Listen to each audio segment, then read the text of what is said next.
Bismillahirrahmanirrahim. Assalamualaikum warahmatullahi ta'ala wabarakatuh. Alhamdulillahirabbil alamin. Allahumma salli wa sallim ala sayyidina Muhammadin wa ala alihi fi kulli lahzah abadan adada ni'amillah wa ifdalih. Allahumma rabbana atina min ladunka rahmah wa 'allimna min ladunka ilma. Subhanaka la ilma lana illa ma 'allamtana innaka antal alimul hakim. Bismillahirrahmanirrahim. Nawaitu at-ta'allum wat-ta'lim wa tazakkur wat-tazkir wan naf' wal-intifa' wal-ifadah wal-istifadah wal hass 'ala tamassuki bi kitabillahil aziz wa sunnati rasulih wa du'a ila al-huda wa dilalati 'ala al-khair ibtigha'a wajhillahi ta'ala wa ridha'ihi wa qurbihi wa sawabihi subhanahu. InsyaAllah pada pagi yang mulia ini sama-sama kita manjatkan kesyukuran pada Allah Subhanahu wa taala, dan insya-Allah sama-sama kita bermuzakarah dan bermuhasabah dengan kita mengambil pengajaran dan pedoman dalam satu kitab yang masyhur kalangan umat Islam, iaitu kitab Risalatul Mustarsyidin karangan Abu Abdillah Al-Haris bin Asad Al-Muhasibi rahmatullahu alaihi. Imam Al-Muhasibi radhiyallahu anhu dilahirkan di Basrah, kemudian berpindah di Baghdad dan wafat di Baghdad pada tahun 243 Hijrah pada umur 78 tahun. Imam Al-Muhasibi radhiyallahu anhu merupakan ulama pada zaman salafus salih, yang mana merupakan salah seorang daripada murid kepada imam kita Imam Asy-Syafi'i radhiyallahu anhu, dan merupakan salah satu daripada guru kepada ulama sufi yang masyhur itu Imam Junaid Al-Baghdadi radhiyallahu anhu. Dan Imam Al-Muhasibi sezaman dengan Imam Ahmad bin Hanbal. Al-Muhasibi pada nama beliau adalah merupakan gelaran yang bawa maksud orang yang banyak bermuhasabah, muhasabahkan dirinya, dan mudah-mudahan kita mengambil menumpan berkat daripada kitab Risalatul Mustarsyidin. Mudah-mudahan Allah Subhanahu wa taala bagi pedoman, bagi petunjuk pada kita untuk kita sentiasa mencari-cari keaiban diri kita sendiri dan bermuhasabah diri kita. Jadi tanpa menjaga masa, ana mulakan muzakarah kita. Bismillahirrahmanirrahim. Qala Abu Abdillah Al-Haris bin Asad Al-Muhasibi rahmatullahu alaihi. Berkata Abu Abdillah Al-Haris bin Asad Al-Muhasibi rahmatullahu alaihi. Alhamdulillahil awwal qadim al-wahidil jalil. Segala puji bagi Allah Subhanahu wa taala, Tuhan yang mahal awal, Tuhan yang qadim. Yang qadim maknanya yang tidak ada permulaan. Al-Wahidil Jalil, Tuhan yang maha, yang esa, yang Al-Jalil, yang maha besar. Allazi laisa lahu syabihun wala naziruh, yang mana tidak ada yang seumpamanya, wala naziruh, yang tidak ada standingnya. Ahmadu hamdan wafi ni'amahu, aku mujinya dengan akan pujian yang menyempurnakan nikmatnya. Wa yamlugha mada na'amahi, yang sampai kepujian akan segala nikmat. Wa ashhadu an la ilaha illallah wahdahu la syarikalah, dan aku naik saksi bahawa tiada Tuhan melainkan Allah wahdahu la syarikalah, hal keadaannya yang esa tunggal, la syarikalah, tidak ada sekutu baginya. Syahadata alimi birububiyyati arifin biwahdaniyati, akan penyaksian orang yang alim, orang yang tahu dengan rububiyah dengan ketuhanannya, yang arif dengan keesaannya. Wa ashhadu anna Muhammadan abduhu wa rasuluhu, dan aku bersaksi bahawasanya Nabi Muhammad adalah hambanya dan rasulnya. Istafahu liwahyihi wa khatama bi anbiya'ihi. Istafahu, yang mana Allah Ta'ala telah pilih Nabi Muhammad sallallahu alaihi wasallam dengan wahyunya, wa khatama bihi anbiya'ah, dan Allah Ta'ala telah mensudahi dengan Nabi Muhammad sallallahu alaihi wasallam akan di kalangan segala anbiya'nya. Wa ja'alahu hujjatan ala jami'i khalqih, dan Allah Subhanahu wa Ta'ala telah menjadikan Nabi Muhammad sallallahu alaihi wasallam sebagai hujjah ke atas sekalian makhluknya. Liyahlika man halaka an bayyinah wa yahya man hayya an bayyinah wa innallaha lasami'un alim. Ini adalah ayat liyahlika man halaka an bayyinah wa yahya man hayya an bayyinah wa innallaha lasami'un alim. Ni dipetik daripada surah Al-Anfal ayat 42, yang mana sebelum ni ada hujung ayat, mana ayat yang lengkap ialah qala Allah Ta'ala dalam ayat yang 42 surah Al-Anfal, yang mana menjelaskan mengenai rahmat Allah Ta'ala kepada kaum muslimin di dalam peperangan Badar.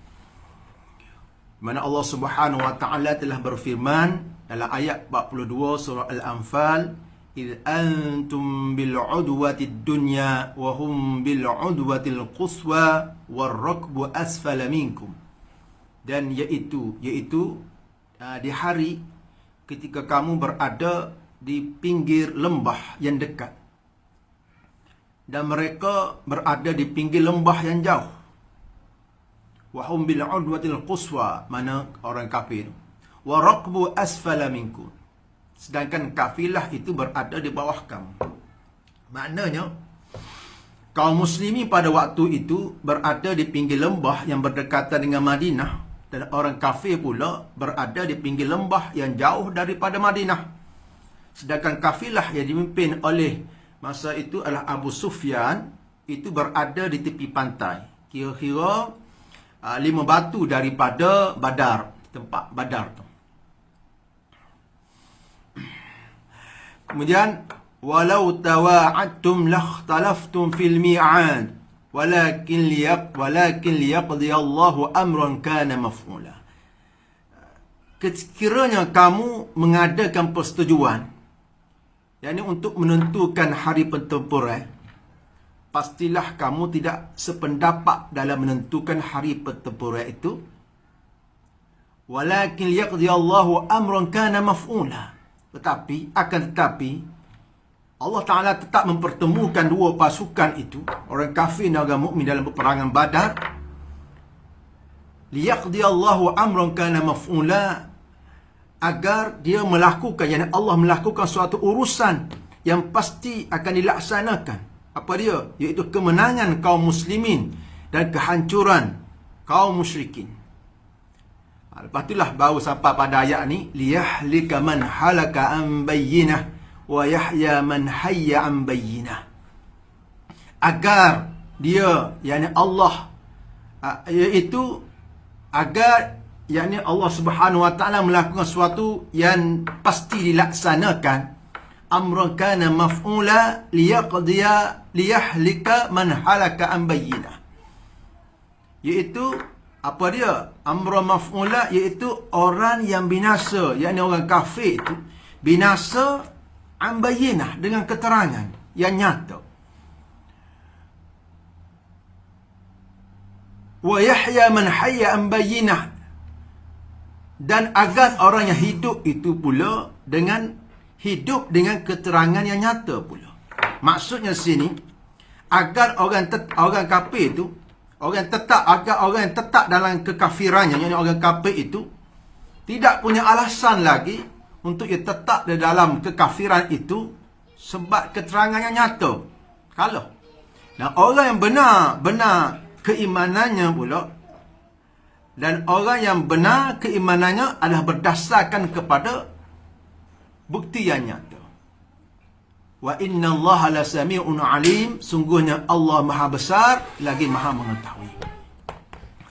Qala musannif rahimallah amma ba'du. Adapun selepas pada itu, selepas pada musannif pengarang Imam Al-Muhasibi memulakan dalam muqaddimah ini dengan basmalah, dengan hamdalah, dengan syahadah, maka Imam Al-Muhasibi berkata, fa'alam, maka ketahuilah wahai orang yang mendatangi ilmu, anna Allah azza wa jalla ijtaba min ibadih, bahawasanya Allah subhanahu wa ta'ala telah memilih min ibadih, di kalangan para hambanya, al-mu'minina zawil albab, akan orang mukmin yang mempunyai akal fikiran, al-alimina bihi wa bi amrih, yang mengetahui dengan Allah subhanahu wa ta'ala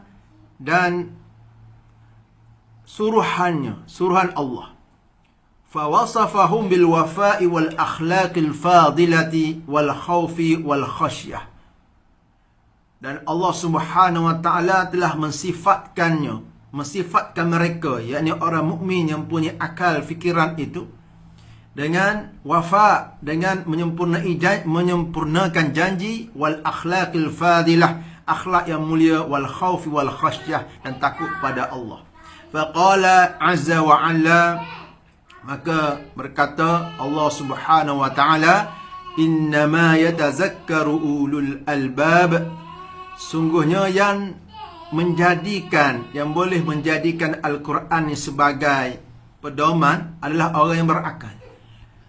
Itu allazina yufuna bi'ahdillah wa la yanquduna al-misaq. Itu orang yang menyempurnakan janjinya, orang yang menyempurnakan janji Allah, wala yanquduna al-misaq, dan tidak merombak perjanjian. والذين يصلون ما أمر الله به أن يوصل ويخشون ربهم ويخافون سوء الحساب, dan yang menghubungkan apa yang disuruh oleh Allah Subhanahu wa taala, an yusala, apa yang disuruh oleh Allah Subhanahu wa taala, iaitu untuk menyambungkan, untuk dihubungkan, menghubungkan apa yang disuruh Allah Subhanahu wa taala untuk dihubungkan, itu apa? Itu silaturahim. Wa yakhshawna rabbahum, dan takut akan Tuhan mereka, wa yakhafuna su'al hisab, dan takut akan buruknya perhitungan hisab pada hari kiamat. Faman syarahallahu sadrahu lil iman, maka siapa yang Allah Subhanahu wa taala lapangkan dadanya dengan iman, wa wasalat tasdiqu ila qalbihi, dan sampai kebenaran, makna membenarkan Allah taala dalam hatinya, wa raghiba fil wasilati ilaihi, dan cinta gemar untuk membuat perantaraan dengan Allah Subhanahu wa taala. Cinta akan perantaraan dengan Allah Subhanahu wa taala. Apa itu perantara? Antara kita dengan Allah Subhanahu wa taala, perantara yang mendekatkan kita dengan Allah Subhanahu wa taala adalah ibadah. Wabtagu ilaihil wasilah. Jadi siapa yang lapang, dan Allah Subhanahu wa taala melapangkan dadanya dengan iman, dan membenarkan Allah Ta'ala dalam hatinya, dan beribadah, mencari perantara dengan Allah Subhanahu wa Ta'ala dengan ibadah, lazima min haja zawil albabi biri'ayati hududis syariah, akan melazimi akan manhaj, akan jalan orang yang berakal. Macam mana? biriayati hududis syariah, dengan dia menjaga batasan syariah, min kitabillah ta'ala wa sunnati nabiyhi alaihi salatu wassalam, menjaga batasan syariah, hudud syariah daripada kitabillah, pada Al-Quran, wa sunnati nabiyhi, dan sunnah Nabi alaihi salatu wassalam, wa majtama' alaihi al-muhtaduna min al-a'immah, dan apa yang dah disepakati oleh orang-orang yang mendapat hidayah daripada kalangan a'immah. Maknanya ada tiga. Ada tiga yang perlu dilazimi oleh orang yang berakal, oleh orang yang dilapangkan dadanya dengan iman, membenarkan Allah Subhanahu wa taala dalam hatinya, dan ingin mencari wasilah dengan Allah dengan ibadah. Dia perlu melazimi jalanan manhaj pedoman orang yang ulul albab, zawil albab, orang yang punya akal fikiran. Bagaimana? Iaitu dengan memelihara kita, pertama Al-Quran, yang kedua As-Sunnah, yang ketiga adalah ijma' ulama'. Yang mana tiga-tiga ni tidak boleh dipisahkan, tidak boleh diasing-asingkan. Kerana orang, kita bukan saja tak boleh pegang Al-Quran semata-mata, meninggalkan sunnah, meninggalkan hadis. Kerana orang yang paling mengerti akan Al-Quran adalah Nabi kita, Nabi Muhammad sallallahu alaihi wasallam. Kerana Al-Quran diturunkan kepada Nabi. Dan yang paling mengerti sunnah dan Al-Kitab pula adalah ulama, adalah para a'immah. Jadi tak boleh kita faham cara terpisah akan Al-Quran, As-Sunnah dan ijma' ulama'. وهذا هو صراط المستقيم الذي دعا إليه عباده فقال جل وعز. وهذا, dan inilah adalah siratul mustaqim, jalan yang lurus, allazi da'a ilahi ibadah, yang mana yang diseru, yang telah diseru oleh Allah Subhanahu wa taala akan hambanya. Maka berkata Allah Subhanahu, maka berfirman Allah taala, wa anna hadza sirati mustaqima fattabi'uh, dan bahawa sungguhnya inilah siratul mustaqim, di jalanku yang lurus, itu agama Islam, yang mana perlu kita lazimi Al-Quran, As-Sunnah dan Ijma'. Fattabi'uh, maka hendaklah kamu menurutnya, mengikutnya. Wala tattabi'us subula fatafarraqa bikum an sabili zalikum wassaakum bihi la'allakum tattaqun. Dan janganlah kamu menurut jalan-jalan yang lain daripada sirat mustaqim itu, yang lain daripada panduan Al-Quran, Sunnah dan Ijma'. Kerana jalan-jalan yang lain itu fatafarraqa bikum, akan mencerai-beraikan kamu daripada jalan Allah Subhanahu wa taala. Dengan yang demikian itu Allah Subhanahu wa taala memerintahkan kamu. Dzalikum wassaakum bih, dengan itulah Allah Subhanahu wa taala perintahkan pada kamu, la'allakum tattaqun, supaya kamu bertakwa. Wa qala Rasulullah sallallahu alaihi wasallam, dan telah bersabda Rasulullah sallallahu alaihi wasallam, alaikum bisunnati wa sunnatil khulafa'ir rasyidina min ba'di addu 'alaiha bin nawajis. Alaikum bisunnati, hendaklah kamu melazimi sunnah aku, mana berpegang dengan sunnahku. Wa sunnatil khulafa'ir rasyidin, Rasulullah sallallahu alaihi wasallam menyeru supaya berpegang dengan sunnah Nabi, sunnah baginda.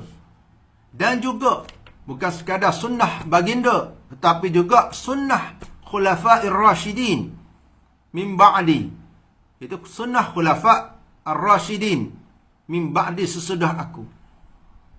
Dan seterusnya yang diteruskan oleh para ulama yang mewarisi Nabi sallallahu alaihi wasallam. Rasulullah sallallahu alaihi wasallam suruh addu 'alaiha bin nawajis. Gigitlah dengan gigi geraham. Bagaimana nak nak jaga sunnah dengan gigi ni, gigi geraham. Ini merupakan kinayah, kiasan, menunjukkan bahawa sangat-sangat kita berpegang, sangat-sangat kita tamasuk berpegang dan bersungguh-sungguh untuk melazimi. Wa'alam anna faridata kitabillahi al-amalu bihukmihi min al-amri wal nahyi wal khawfi min wa'idihi wal raja'i li wa'dihi wal imani bimutashabih. Dan ketahuilah anna faridata kitabillah, sungguhnya kefarduan Al-Quran atau kitabillah, iaitu al-amal bihukmih, itu beramal dengan hukumnya daripada apa yang disuruh, suruhan dan larangannya. Wal khawfi min wa'idihi wal raja' li wa'dihi, dan takut akan ancaman yang disebut dalam Al-Quran dan mengharapkan akan janji. Wal imani bimutashabih, dan beriman dengan ayat-ayat Al-Quran yang mutasyabih. Kalau ayat Quran yang mutasyabih, maka kita beriman bahawa ayat itu ayat Al-Quran. Bukan makna kita berpegang dengan zahir ayat itu, kerana ayat itu mutasyabih. Mutasyabih mana kita tak berpegang dengan zahir makna semata-mata. Sama ada manhaj ulama dalam berinteraksi dengan ayat Al-Quran, ayat mutasyabih, sama ada dengan ta'wil, ataupun dengan takwil yang berpedoman pada ilmu tafsir, dan juga sama ada tafwid, menyerahkan maknanya kepada Allah Subhanahu Wa Taala, bukan dengan beri makna yang zahir, yang mana makna zahir itu menyebabkan keraguan, menyebabkan kewaham, menyebabkan menyebabkan mewujudkan syabih dan nazir, mewujudkan ada yang seumpama, ada yang setanding dengan Allah. Na'udzubillah min zalik.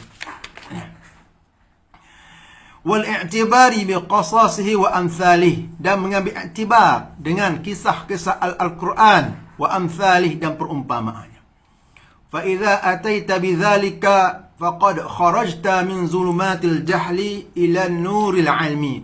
Apabila kamu mendatangkan itu, faqad kharajta, maka kamu engkau telah keluar daripada kegelapan. Apabila kita mendatangkan apa? Mana kita beramal dengan hukum Al-Quran, dengan suruhan dan larangannya, kita takut kepada ancaman, kita berharap akan janji, sifat khauf dan sifat raja', dan kita beriman dengan ayat mutasyabih, kita mengambil iktibar dengan kisah-kisah yang disebutkan dalam Al-Quran dan perumpamaan, kita ambil pedoman daripada perumpamaan, misal-misal yang disebutkan dalam Al-Quran, maka engkau akan keluar daripada kegelapan kejahilan kepada cahaya ilmu.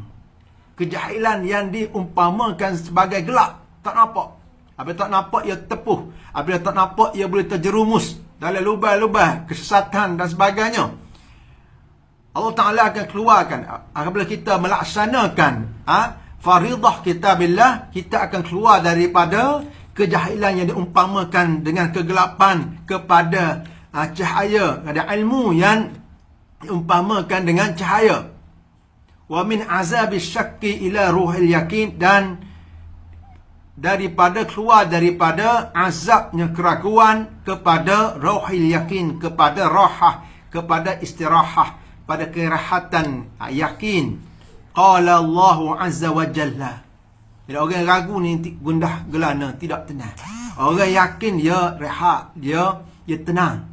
Qala Allahu jalla zikruh, Allahu waliyul ladzina amanu yukhrijuhum minadh dhulumati ilan nur. Allah Ta'ala merupakan pelindung yang mengawal dan menolong orang-orang yang beriman.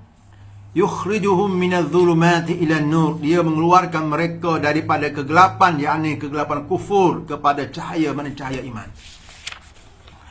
Qala muallif rahimahullah wa inna ma yumayyizu dhalika wa yarghabu fihi ahlul aqli wal fahmi anillahi. Dan hanya senya yang dapat membezakan dan gemar akan demikian itu adalah ahlul aqli, orang yang berakal dan faham akan Allah, alladzina amilu fi ihkamiz zahir wa tanazzahu anis syubhat, dan mereka yang beramal dengan hukum yang zahir, hukum yang jelas, halal, haram. Halam tak ada lah. Kalau halam tu tak jelas, siapa halal dan haram tak tahu mana sah, jadi halam, jadi syubhat. Jadi watanazzahu an syubhah, dan membersihkan, menyucikan diri daripada syubhah. Sebagaimana firman Allah Subhanahu wa ta'ala, sebagaimana sabda Rasulullah sallallahu alaihi wasallam, al halalul bayyin wal haramul bayyin. Halal itu jelas, sungguhnya halal itu jelas, dan yang haram itu jelas. Wa baina zalika umuru mustabihat, dan antara keduanya, mana yang tidak jelas, adalah perkara-perkara yang syubhah. Tarkuha, meninggalkan perkara-perkara syubhah, khairun, lebih baik, min akhziha, daripada mengambilnya. Walaupun perkara syubhah itu tak tentu haram dia, tetapi juga tidak tentu halalnya. Jadi bagi orang yang warak, yang mana Allah Subhanahu wa ta'ala akan melihara orang warak ni, melihara agamanya, memelihara maruahnya, akan meninggalkan perkara yang syubhah. Jadi meninggalkan perkara syubhah lebih baik daripada mengambilnya. Qala muallif rahimahullah, fafhas 'anil niyyah wa'rif iradah fa innal mujazat bin niyyah. Maka periksalah. Periksalah, maknanya berjaga-jagalah daripada niat. Hendaklah kita sentiasa kita cek, kita periksa akan niat. Wa'arif iradah, dan kenalilah kemahuan kita. Maknanya sebelum kita melakukan sesuatu, kita terlebih dahulu kita periksa dulu niat kita. Lebih dahulu kita teliti dulu, kenal dulu kemahuan kita adalah kemahuan, adakah kemahuan kita adalah kerana Allah Ta'ala, ada hubungannya dengan Allah Ta'ala, atau ada hubungan dengan nafsu kita. Jadi kita periksa dulu niat kita sebelum kita melakukan suatu benda, dan juga semasa kita melakukan, dan juga selepas kita melakukan. Fa innal mujazati bin niyyah, dan sungguhnya amalan itu dikira dengan niat, dibalas dengan niat. Jadi kata Syekh Abdul Fattah Abu Ghuddah rahimahullah ta'ala,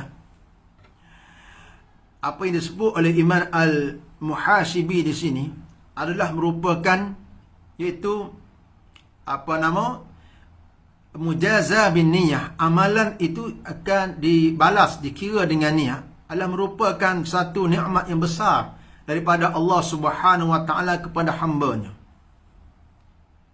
di mana seorang itu dibalas dengan niat. Kerana apabila seorang itu dibalas dengan niatnya, dia membolehkan kita untuk kita memperbanyakkan niat kebaikan yang diredai oleh Allah Subhanahu wa ta'ala. Dan niat kebaikan, walaupun kita tak buat lagi benda tu, walaupun tak tercapai lagi, tak terlaksana lagi, boleh disimpan sebagai sawaban, sebagai pahala yang baik, pahala yang sawab hasan, sawaban hasanan, pahala yang baik atas amal soleh yang mana kita tak buat lagi pun. Qala Rasulullah sallallahu alaihi wasallam, sabda Nabi sallallahu alaihi wasallam, innamal a'malu binniyati wa innamal likulli imri'in ma nawa.